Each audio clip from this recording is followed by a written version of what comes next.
Dámy a páni, dovolte mi, aby som vás privítal v ďalšom dieli podcastu Na vlastnej koži, aj tuto s mojím old shatterhandom Berginom. A rád by som vám pripomenul na začiatok, že tento podcast je subprojektom projektu väzba.sk. Už som o tom rozprával viackrát, ale rád by som vám to opäť pripomenul, pokiaľ vy alebo niekto z vašich blízkych sa ocitne v nejakej nepríjemnej situácii, ktorá je spojená napríklad s témami našeho podcastu. Veľa odpovedí nájdete na väzba.sk a možno ušetríte nielen veľa peňazí, ale aj veľa času s vyhľadávaním informácií. Naši dnešní hostia sú vám už predpokladám dobre známi, sú to naši odborníci na slovo vzatí, pán Ivan Brila a Ivan Priatka. Páni, vítajte. Vítajte.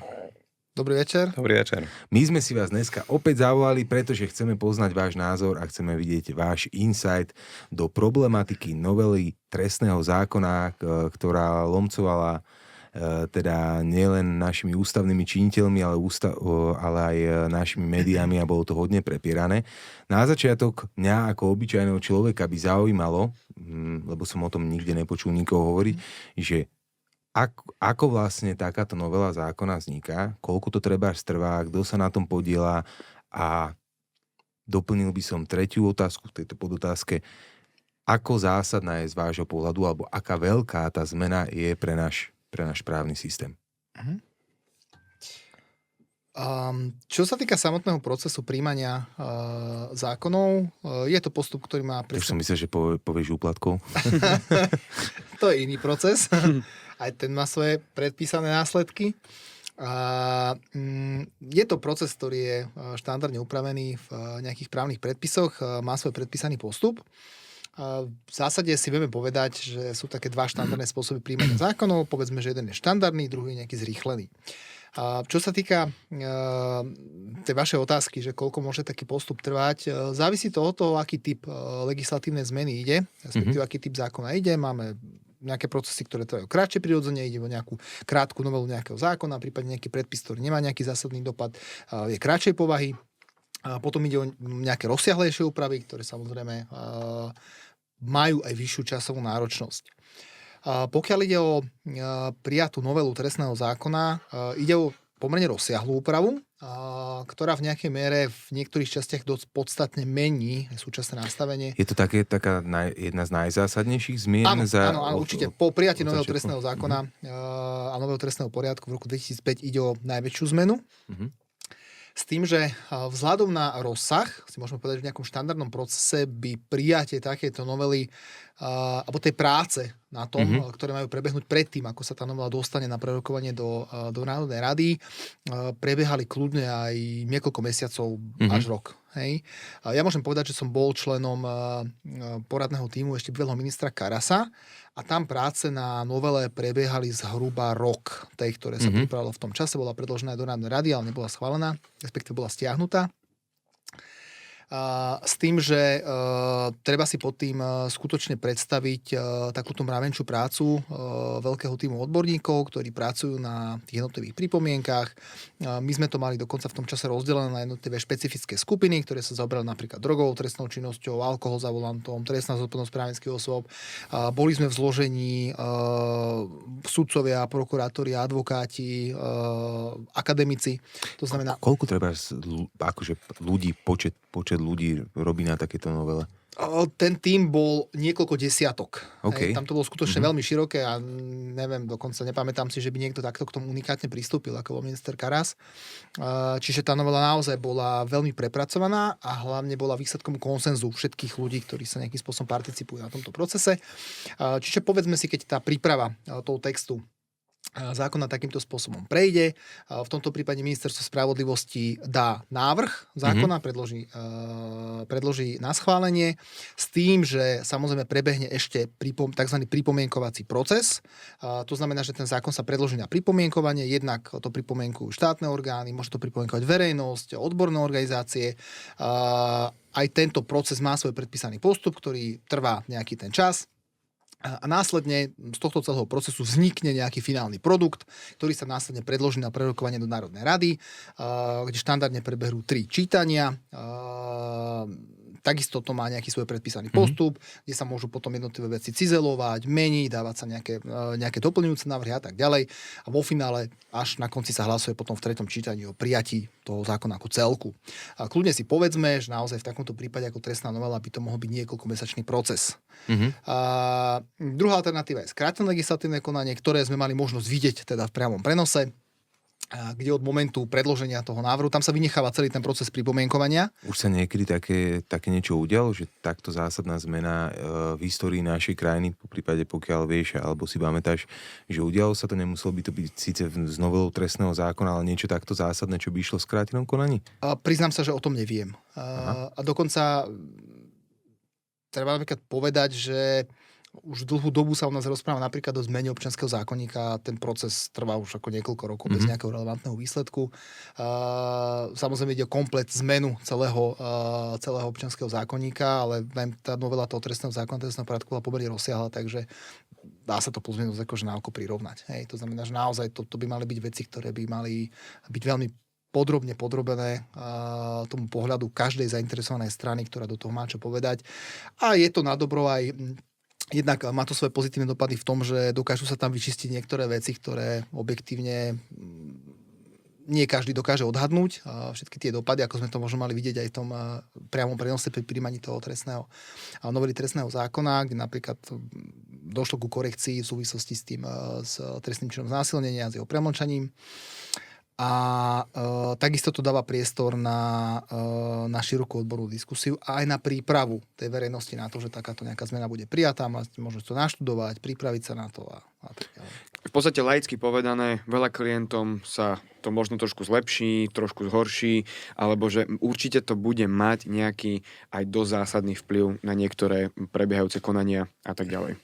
Áno, bude to mať zásadný vplyv, verím tomu, a to nie len vo vzťahu k našim klientom, ale vo vzťahu prakticky asi všetkým trestným konaniam, ktoré sa vedú v súčasnosti, ktorých je na možno 100 000, dovolím si tipnúť, ale nedovolím si odhadnúť, v akom to bude, aké percentuálna miera to bude, ale určite to bude zásadné číslo. A otázne je, že a toto je taký inak niečo, aj čo z môjho pohľadu je tak troška potrebné vytknúť aj tomu, že bola tá novela toho trestného zákona prijatá v tom skrátenom legislatívnom konaní, že tie súdy a vôbec justícia ako taká sa nebude mať možnosť pripraviť na ten enormný nápor, ktorý predpokladám, že tam bude a tam bude veľký. A je otázne teda v konečnom dôsledku, ako to dopadne. Hej. Ako samozrejme tie súdy sa s tým budú musieť v nejakom rozsahu popasovať. Otázka je, že či to v konečnom dôsledku nebude viac na škodu ako na užitok. Ale to len samozrejme v tom rozsahu, že ja by som sa len k tomu chcel vyjadriť, že ja samotnú tú novelu trestného zákona ako takú vítam, hej, lebo je tam strašne veľa prospešných vecí, po ktorej budem hovoriť za advokátov a teda prevažne za obhajcov. My už dlhodobo voláme. To sú ako keby možno dekády, to sú 10 ročia, kde sa to už teda malo v nejakom rozsahu sanovať. Áno, tá novela aj odpovedala na také tie základné veci, o ktorých verím tomu, že sa tu dneska o nich porozprávame, ktoré sa tam upravili a určite ich vítam, ale samozrejme nemalo sa to šiť horúcou ihlou, ale malo sa to robiť takým triezvejším pohľadom, mal sa tomu nastaviť nejaký čas, nejaká príprava. Tá tu absentuje. Pani, ja by som sa chcel k tejto otázke ešte opýtať jednu vec, ktorá určite bude zaujímať nielen nás, ale aj našich divákov. Ako to vlastne v praxi teda bude fungovať, pokiaľ niekto má prebiehajúci prípad, lebo toto je podľa mňa vec, ktorú veľa ľudí nevie, má prebiehajúci prípad a ten prípad prebieha počas toho, ako bola tá novela schválená. Ako tam funguje mechanika? Keď je prebiehajúci už prípad, príde novela trestného zákona, čo sa tam v praxi deje, podľa čoho sa ide a ako sa postupuje? V zmysle trestného zákona platí, že v podstate vy viete použiť, takto, ak by vstúpila táto novela do účinnosti, čo by sa teda malo udiať, ak sa nemýlim, 15. marca, tak v prípade, ak ešte tá vec toho konkrétneho obvineného, neskôr povedzme obžalovaného, nie je ukončená, ešte nie je právoplatne rozhodnutá, tak sa môže teraz tento trestný zákon, ak bude priaznivejší pre toho obžalovaného, použiť. To znamená, že priaznivejší z pravidla bude tam nižšia trestná sadzba. Môže alebo musí? Musí. Musí. Čiže regulárne každý, kto má prebiehajúci ako keby nejakú aktivitu, hej, tak všetko sa bude sťahovať na tú nižšiu sadzbu. Priamo zo zákona budú mať súdy, povedzme si napríklad, že sme v prípravnom konaní, že sme v konaní pred súdom, tak aj samotní prokurátori musia na to zareagovať. Ak to bude mať dopad napríklad na prekvalifikovanie toho trestného činu napríklad z odseku 4 do odseku 3 do odseku 2 a tak ďalej, to znamená, že sa znižuje tá trestná sadzba, tak to budú musieť spraviť automaticky. Bez ohľadu na to, že treba ten prípad môže prebiehať už 5 rokov, môže sa chyliť ku koncu, že za 2 týždne má byť koniec, ale prišla táto novela zákonu, takže sa pôjde potom. Áno, to je v podstate tá retroaktivita, ktorá je v tom trestnom práve prípustná. Okay. Kľudne si povedzme, aby bol konkrétny prípad pre poslucháčov. 15. nadobudne novela účinnosť, 16. máte pojednanie o vašom odvolaní v rámci nejakej trestnej kauzy, ktorá sa ťahá 10 rokov. V ten deň už bude musieť ten odvolací súd aplikovať novú právnu úpravu, ak bude pre vás priaznivejšia, čo na 99,9% bude, lebo tá nová naozaj dochádza k znižovaniu tých trestných sadzieb, čiže je pravdepodobné, že to sa takmer na každú rozpojednávanú kauzu bude používať. Hej. Super. Takže a kľudne to môže byť o tom, že po tých 10 rokoch, pokiaľ dojde k účinnosti novej právnej úpravy, tak vlastne súd vyhodnotí, že došlo k premlčaniu trestného činu a zastaví vaše trestné stíhanie. Okay. Čiže ak by sme to dali percentuálne, tak akože, ako ste povedali, tak vo väčšine prípadov sa bude kvázi zlepšovať priebeh. Nepochybujem o tom. Určite áno. Ako nedovolím si tvrdiť, či je to vo väčšine prípadov, ale vzhľadom by som povedal na ten objem z tých zmien v tej konkrétnej novele, o ktorých si verím tomu, že si povieme aj bližšie, tak si myslím, že to číslo bude enormné. A tu len doplním, že to je vlastne jedna z tých výčitiek, ktoré často smeruje k tomu zákonodarcovi, že vlastne toto mali byť relevantné fakty, ktoré mali byť známe pri tom príjmaní, že koľko to ovplyvní tých živých kauz. Na to sa robia potom tie štatistiky, aby to ten človek videl, že čo to spraví v tej realite, lebo dneska to nikto nevie. To môžeme len takto odhadovať. Povedzme, že určitý názorový prúd, ktorý smerom do verejného priestoru vystupoval negatívne alebo zaujal negatívne stanovisko voči celkovo novele trestného zákona. Medzi také piliere toho, čo sa opieral, používal alebo spomínal často exponované kauzy. A veľmi sa tam točilo jedno slovíčko premlčacia doba. Vedeli by ste nám aj našim divákom vysvetliť váš pohľad na túto problematiku? To znamená exponované kauzy a premlčacia doba. A čo tá premlčacia doba znamená a čo to znamená v praxi? Tak úplne na začiatok asi si poďme povedať, lebo neviem, či to vôbec väčšina ľudí vôbec eviduje, alebo všetci sa rozprávajú o nejakom premlčaní, ale ani nevedia, čo to v zásade ako keby je, si dovolím tvrdiť. Premlčanie predstavuje nejakú dobu. Po ktorú, veľmi zjednodušene povedané, pokiaľ vám policajti na nejaký skutok neprídu, tak už vás potom neskôr nemôžu trestne stíhať. Hej? A nemôžete byť obvinení a v podstate celé sa to skončí, hej, pre vás.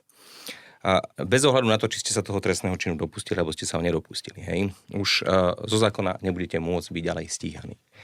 A tá doba, aby si vedeli ľudia predstaviť, že čo sa pod tým myslí, tak to je doba od momentu, čo spáchate nejaký konkrétny skutok. Povedzme si, že dneska ukradnete nejakú vec, ktorá má podľa tej novely najnovšie už hodnotu viac ako 700 €, už sa dopúšťate nejakej trestnej činnosti, nejakej krádeže. A teraz za predpokladu, ak do 3 rokov od dnes, teda konkrétne 3 roky a 1 deň, by mi vyšetrovateľ alebo prokurátor nevzniesli obvinenie, no tak ak by už na to prišli neskôr a už neskôr by mi ho zniesli, tak by museli to trestné stíhanie zastaviť. Hej. A bez ohľadu na to, že som sa toho trestného činu dopustil. Čiže toto je tá premlčacia lehota, keď tá uplynie, tak následne štát už vás nemôže postihovať za to, že ste sa toho trestného činu dopustili, spáchali ste ho, už to v podstate nemôžu vyšetrovať. A vo vzťahu k tým premlčacím lehotám, že to bude mať vplyv na tie exponované kauzy, tak áno, to je nepochybné. Však ako o tom už bolo asi strašne veľa popísaného, strašne veľa relácií a tak ďalej. A neviem, k tomuto by som sa ja nechcel úplne že vyjadrovať, či toto bolo zámerom vládnej koalície ísť týmto smerom, to by som špekuloval. Akurát, že je potrebné povedať, a to je fakt, že tie premlčacie lehoty ich zmena bude viesť k tomu, že áno, že verím tomu, že asi množstvo trestných stíhaní bude naozaj premlčaných. Ak sa ešte môžem opýtať, páni, mňa by zaujímalo taký váš osobný pohľad. Keď má človek veľmi šikovného advokáta, je možné naťahovať tieto veci? Pretože keď som si prechádzal teda tú novelu, všimol som si napríklad úplatky a podobnú tematiku, ktorá bola v tej novele riešená, a tam som si všimol také výrazné úbytky na tej premlčacej dobe a tam už to prichádzalo, jak presne, ak ste hovorili, 3 roky, 5 rokov, čo z nejakého môjho takého, povedzme, že laického pohľadu, či vplyv právnika alebo advokáta vie byť taký, že vie to naťahovať tak, aby sa tam nejako... Rozumiem. Pardon, ja by som toto len doplnil, to len na dovysvetlenie. S týmto moc obhajca nepomôže. V tom slova zmysle, že keď je už v podstate skutok raz nejak daný a je tam zrejme, že, ja neviem, zmení sa premlčacia lehota z 20 na 10, tak automaticky na to musí ten vyšetrovateľ, prokurátor, alebo keď sme v konaní pred súdom, zareagovať a musí vám to trestné stíhanie zastaviť. Ten obhajca to nemá ako ovplyvniť, to znamená vrátiť ťa v čase a nejakým spôsobom tam niečo spraviť, to sa nedá. Na to možno len na dovysvetlenie. Prepáč, neviem, či tá otázka takto ale bola položená. Ty si to myslel tak, že či v čase, keď som to spáchal, či ma vieš vlastne, či ti vie advokát pomôcť to, že prejdú tie 3 roky? Moja otázka bola v podstate to, že či advokát vie vedome nejakým spôsobom, keď teda sa s klientom dohodne, spravíš, už to môže, dajme tomu aj prebiehať, či advokáti majú nejaké páky na to, aby vedeli predĺžovať. Že ti neznesú obvinenie počas toho rokov. Vlastne, tak myslel, že vlastne aj teraz, keby si to urobil, ale... Takto, že... ťažko, že? To by som musel to participovať. No nejakým spôsobom by si musel vedieť presvedčiť toho vyšetrovateľa, že nevznes mi obvinenie dneska, ale sprav to o 2 mesiace neskôr, lebo v takom prípade dôjde k premlčaniu toho trestného stíhania, ale tu sa v takom prípade zrejme bavíme o zneužívaní právomoci verejného činiteľa zo strany toho policajta, hej?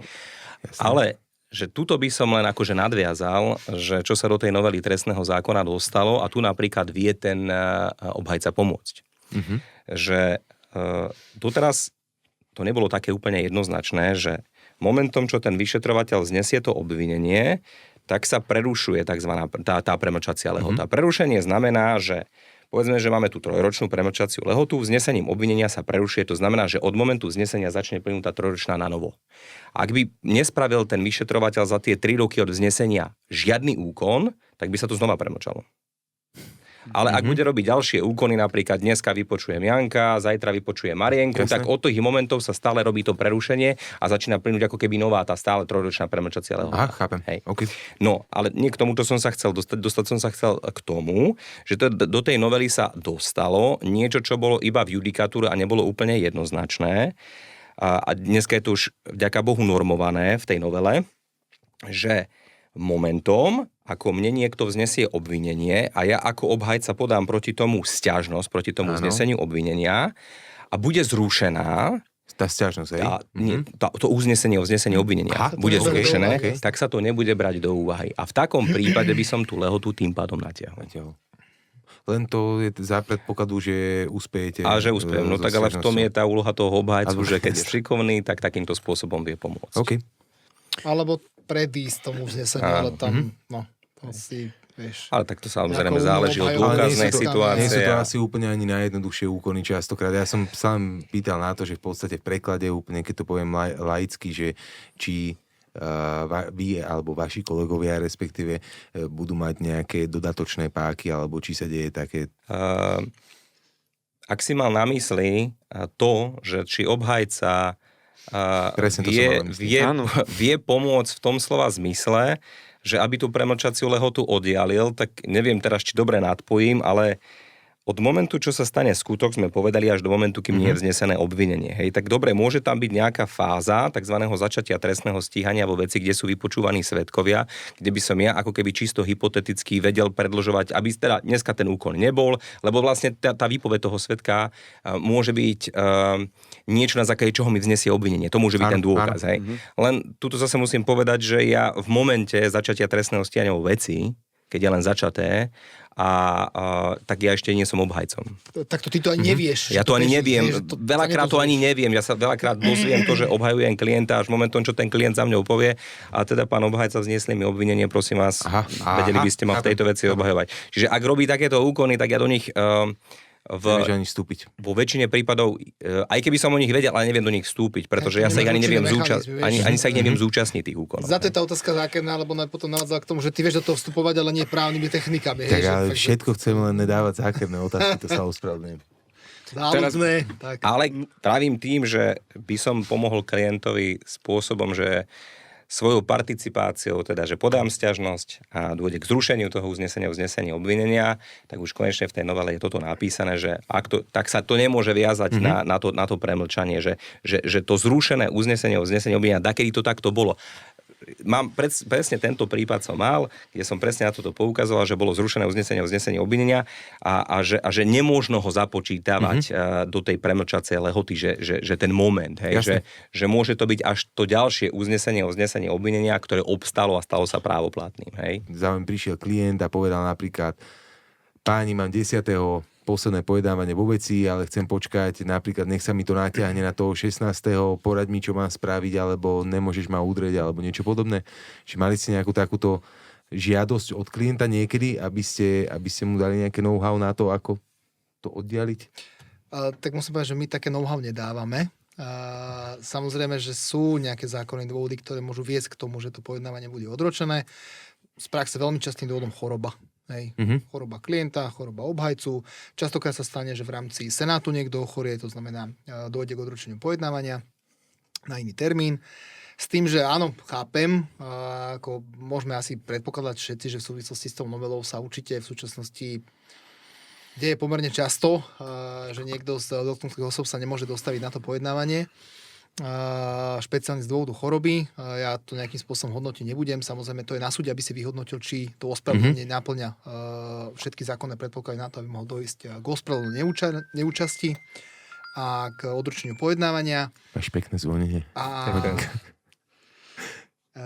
S tým, že by som doplnil, že ja osobne, ale to je môj osobný názor, ja by som naozaj považoval za také vhodné, možno aj, nepoviem to, že korektné, keby naozaj v súčasnosti, ak by mal nastať stav, že 14. mám posledné pojednávanie vo veci, kde mi hrozí trest odňatia slobody napríklad v rozmedzi 10-15 rokov a po novele to môže byť napríklad 5 až 8, tak ja by som považoval za také spravodlivé a ľudské, keby sa to pojednávanie odročilo a tá vec by sa ukončila až po nadobudnutie tej novely, pretože mne to príde osobne také dosť drastické.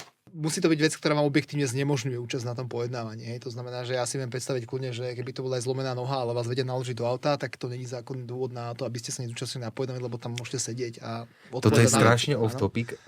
Už sa potom teraz, pardon, ja by som pokázal na to, že všetci asi spomenieme na ten taký ten preslavený obrázok, keď pána Ruska viezli na to pojednávanie s tými zalepenými očami. Áno, to znamená, že tam tiež sudca vyhodnotil, že ak by aj objektívne mal nejaké poškodenie zdravia, tak to nebránilo tomu, aby sa tam zúčastnil, sedel a bol aktívny. Ale keby bol ohlucho? Tak to je zase samozrejme niečo iné, lebo tam už... On to spravil proste. Ja počkaj, čo to má súvisí. Pardon. A ešte by som možno k tomu doplnil, že my vieme samozrejme o takých sudcoch a o takých senátoch, ktorí už tomuto nejakým spôsobom prispôsobili tie svoje pojednávacie dni a snažia sa to pojednávanie, dáme tomu, že keď je už to finálne, naozaj to posledné, kde by sa malo rozhodnúť o tej kauze ako celku, tak sa to snažia nastaviť tak, aby sa to udialo po... Je to asi rozumnejšie, že sa šetria vlastne štátne prostriedky potom. Teraz som si vlastne uvedomil, že rozprávame tu o novele trestného zákona a prešli sme aj do takých hĺbších záležitostí, ale poďme skúsiť zhrnúť nejaké základné body, v čom sú také najvýraznejšie zmeny, čo sa to teda dotkne a skúsme to tak zovšeobecna povedať, že vocogov. No, tak otázka, s čím začnem, ale tak primárne, aby som začal asi tými zmenami trestných sadzieb, budú sa primárne týkať alebo teda primárne jedine sa budú týkať tej majetkovej trestnej činnosti, hospodárskej trestnej činnosti, ale aj korupčných trestných činov. Kde to pri majetkových a hospodárskych trestných činov, tuším, tá horná hranica trestnej sadzby bude maximálne 10 rokov. Teraz bola? A teraz to mohlo byť kľudne aj 20 rokov. Tuším možno, že mohla byť aj viac, to úplne nepoviem, že s presnosťou, ale áno, že sa to znížilo dosť drasticky až o polovicu. Ja to ale samozrejme sám za seba poviem, že ja to ako problém nevnímam. K tomu sa ešte dostaneme potom. OK. A potom, áno, to, čo sme sa bavili, to premlčanie toho trestného stíhania, v podstate sa tam znížila 20-ročná premlčacia lehota na 15 rokov a troška sme sa tam aj pohrali s nejakým pojmoslovím, ale k tomu by som ako bližšie nechcel hovoriť, ale teda v konečnom dôsledku to napríklad bude spôsobovať to, že pri niektorých trestných činoch, kde napríklad bola premlčacia lehota 20 rokov, je dneska 10, hej? Okay. A potom dosť zásadným spôsobom som si všimol, že v tom zákone sa upravili takzvané všeobecné zásady, alebo teda základné zásady pri ukladaní trestu. Že dneska už zákonodárca vyslovene povedal, že ako keby sudcom dáva ako také pravítko, že je potrebné sa najskôr zamýšľať nad nejakými trestami, ktoré sa neviažú na trest odňatia slobody, ale nejaké alternatívne tresty. A len za predpokladu, že nie je možné ten účel toho trestania dosiahnuť iným spôsobom, tak až nakoniec pristúpim k tomu, k tej base, to nazvem takto, aby to ľuďom bolo jasné. Čiže toto je tam tak dosť zásadné.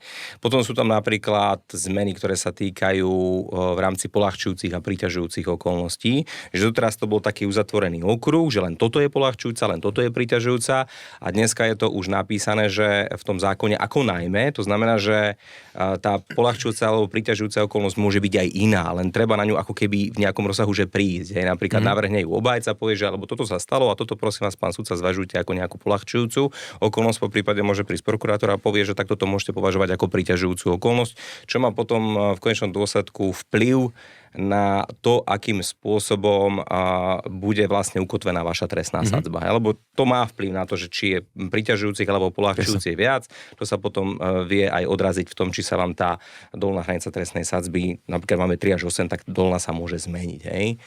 A môže sa kľudne pridať. Čo ja napríklad veľmi kvitujem, je tam napríklad v rámci mimoriadneho zníženia trestu a konečne zákonodarca zapracoval do nej vec, ktorá doteraz bola iba v rámci súdnej praxe, bola iba v rámci judikatúry.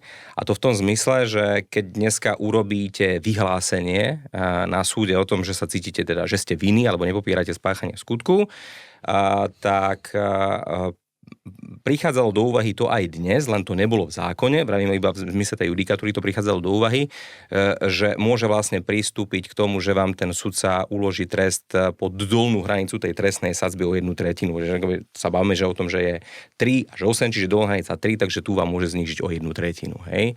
To doteraz neprichádzalo do úvahy a teraz je to už priamo v trestnom zákone normované. Čiže to sú ako keby takéto najpalčivejšie. A ešte spomeniem takto, že drogovú trestnú činnosť aj tam došlo dosť zásadným spôsobom k prerozdeleniu tých jednotlivých skutkových podstat, kedy sme mali iba v podstate 2, teraz ich máme viacero.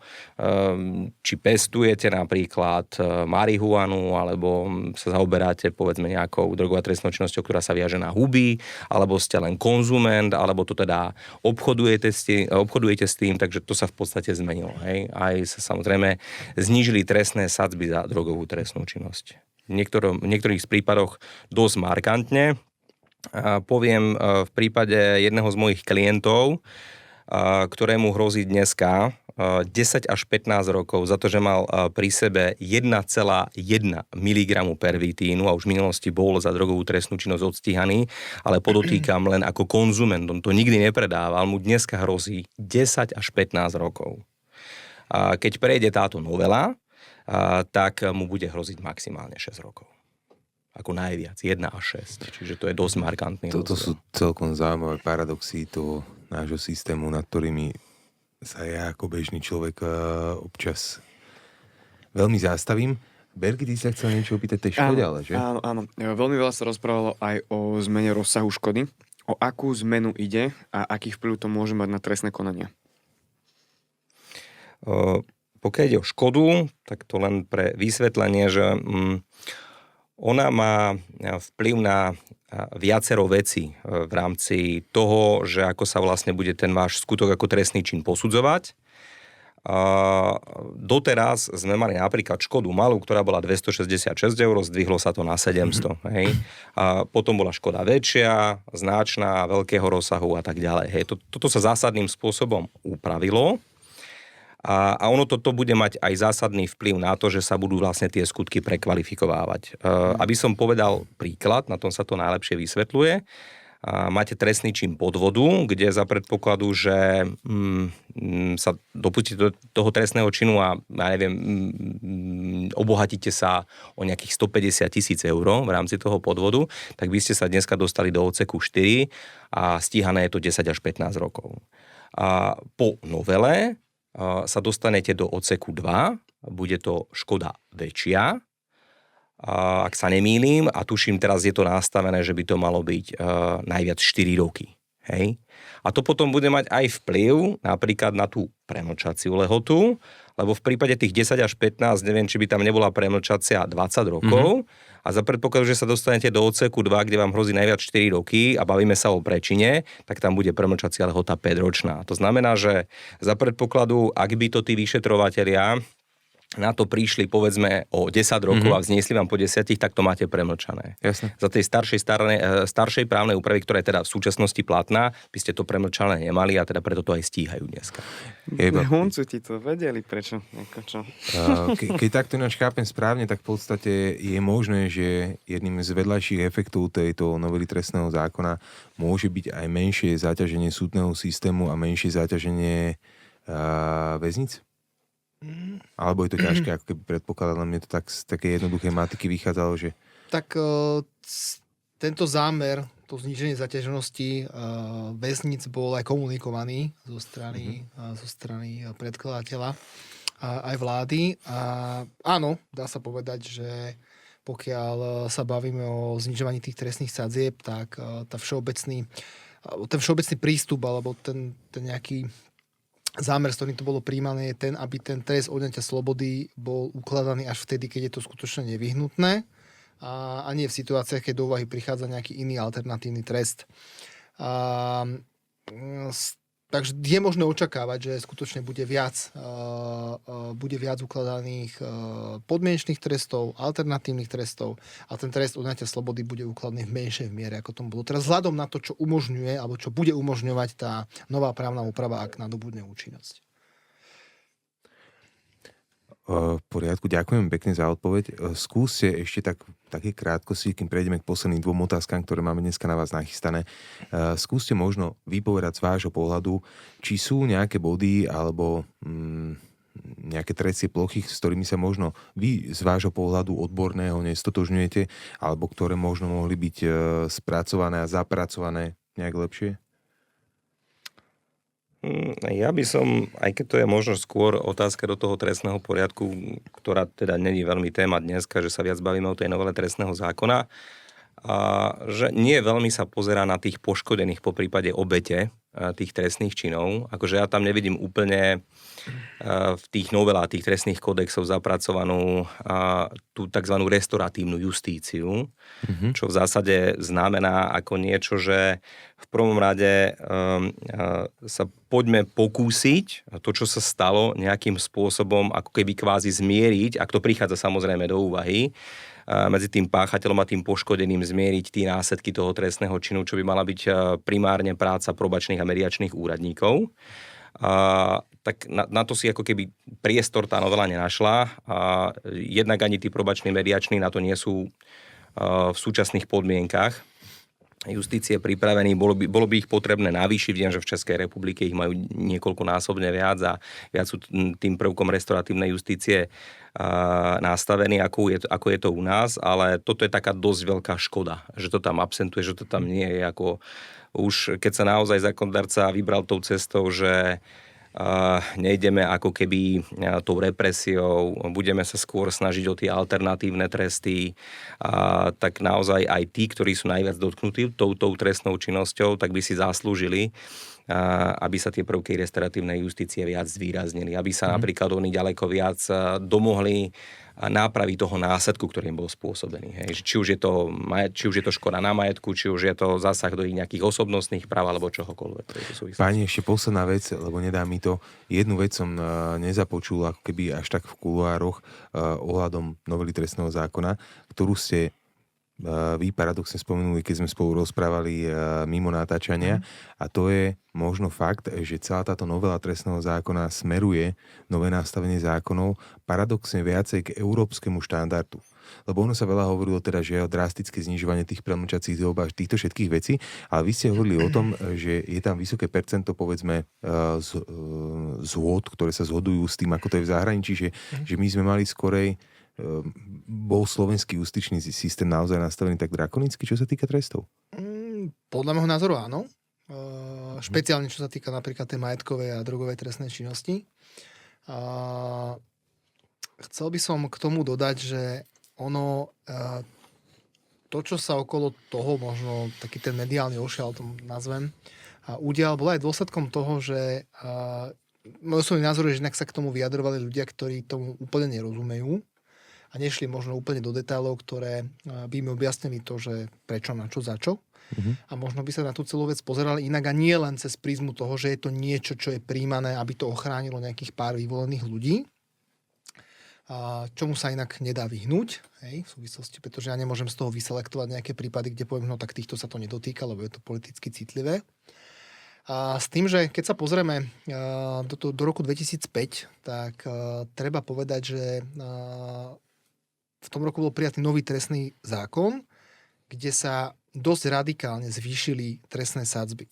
To znamená, že my sme veľmi dlhú dobu žili v nastavení, kde sme sa žili s tým, že tie trestné sadzby sú prirodzené. Chápem teda tomu pocitu, že momentálne, keď došlo k podstatnému zníženiu tých trestných sadzieb a povedal by som, že skôr k priblíženiu tej európskej právnej úprave, kde naozaj špeciálne pokiaľ je tú majetkovú trestnú činnosť, tak tie trestné sadzby zďaleka nie sú také vysoké, ako máme aktuálne, aj v súvislosti s drogovou trestnou činnosťou, tak sa to môže vnímať citlivo.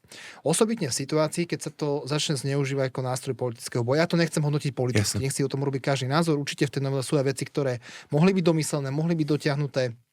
Niekomu pomôžu viac, niekomu pomôžu menej. Na to tu nie som. Je politické veci, necháme iným podcastom. Ale skutočne, keď sa pozrieme na tom, že pokiaľ som správne zachytil, že v Rakúsku napríklad máte za krádež trestnú sadzbu od 3 mesiacov do 10 rokov, tak u nás boli tie trestné sadzby v tých vyšších odsekoch naozaj podstatne vyššie. Hej?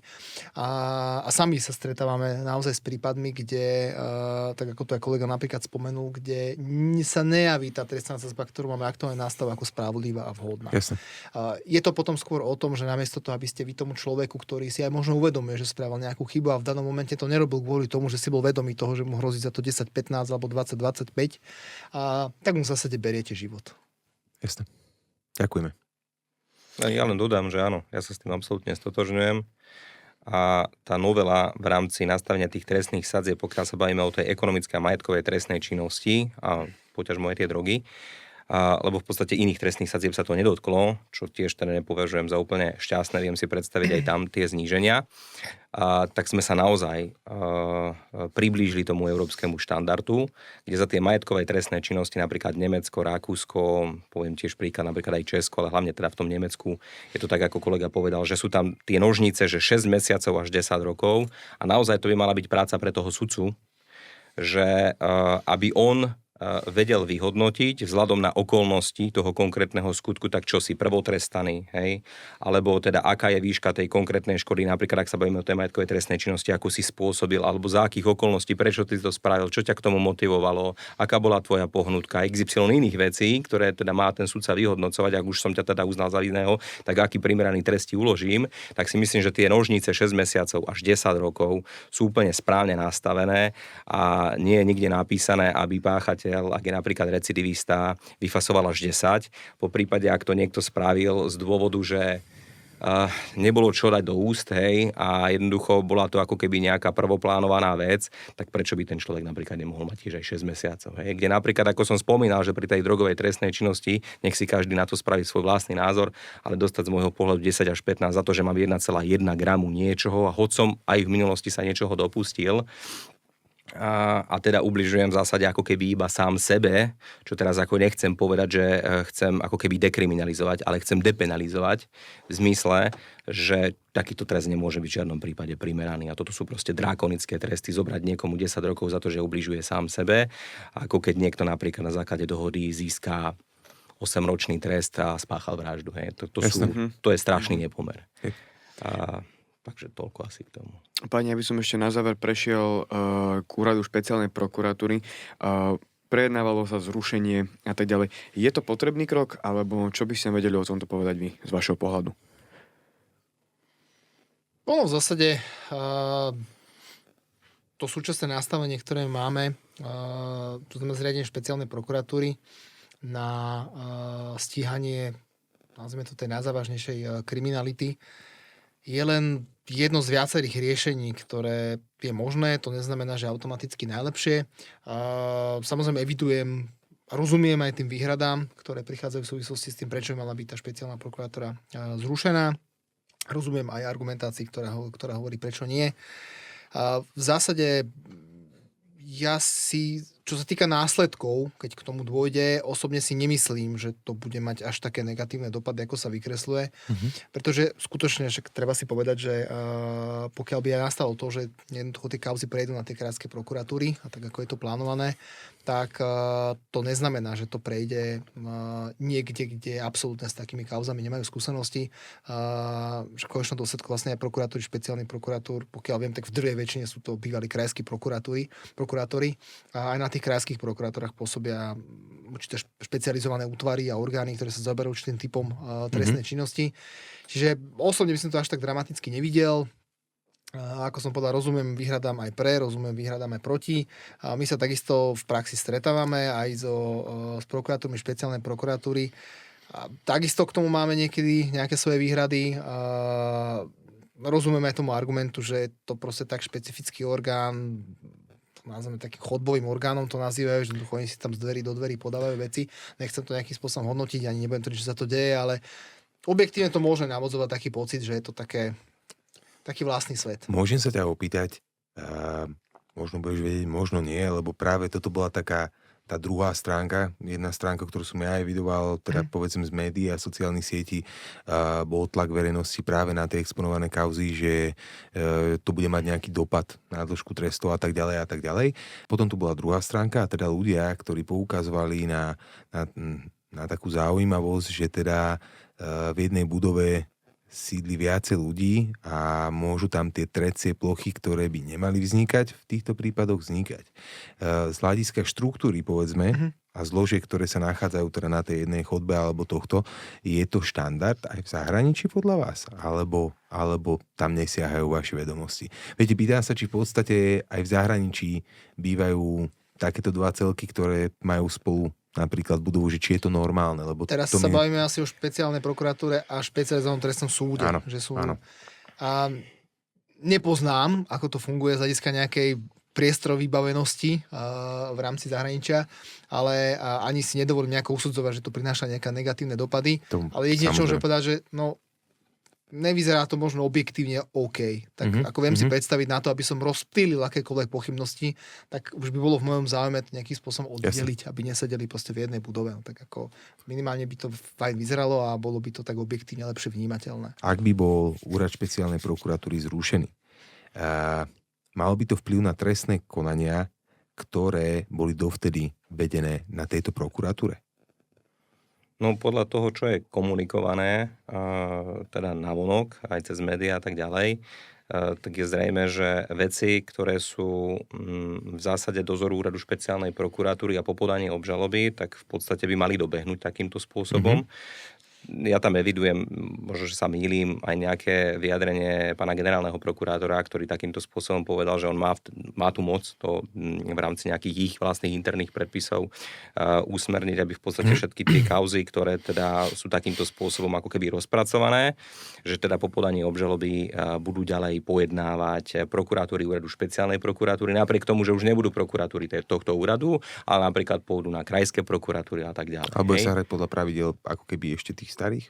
Ceca, ak som vás správne pochopil. Tak oni v zásade sa budú stále hrať podľa tých istých pravidiel, akurát, že keď sa novelizuje trestný zákon a novelizuje sa trestný poriadok, sa už pôjde samozrejme podľa tých nových pravidiel toho trestného poriadku. Ale podstata spočíva v tom, že ten človek, ktorý to doteraz dozoroval, mal to v dozore celú tú kauzu, tak ju bude ďalej pojednávať, hej, aj v konaní pred súdom.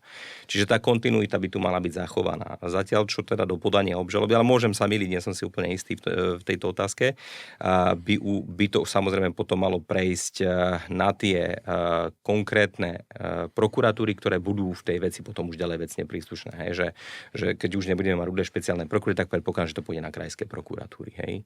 A tam samozrejme to bude otázka nejakej miestnej vecnej príslušnosti, čiže kľudne vec, ktorá sa možno, že realizovala v rámci Bratislavy, môže skončiť Prešov, Košice a tak ďalej. Páni, ďakujem vám veľmi pekne, že ste si vo vašom nabitom programe opäť našli čas a zavítali ste ku nám do štúdia, poskytli ste nám podľa mňa veľmi zaujímavý pohľad. Pevne verím, že aj pre našich poslucháčov v takom obsahu, ktorému pochopia. Ja by som vás chcel, milí poslucháči alebo diváci, poprosiť alebo vyzvať k tomu, je to už niekoľkatý diel, ktorý s pánmi robíme, už ste to mohli trošičku navnímať, o čo sa tu jedná a čo sa vám snažíme posúvať. Skúste nám do komentárov napísať, aké témy by vás zaujímali a keď trafíme dobrú tému, je možno, že práve váš nápad a vaša otázka zaznie aj v našom podcaste. Páni, ďakujem vám veľmi pekne, my sa stretneme zase o pár dní znova a vám všetkým želáme len šťastný život, zdravie a bodaj by ste nemali nikdy žiadnu skúsenosť s prokuratúrou, ani s výkonom trestu, ani s trestnými sádzbami. Pekný večer a do skakavenia. Ďakujeme pekne za pozvanie, radi prídeme na budúce. Ďakujem pekne, majte sa. Ďakujeme.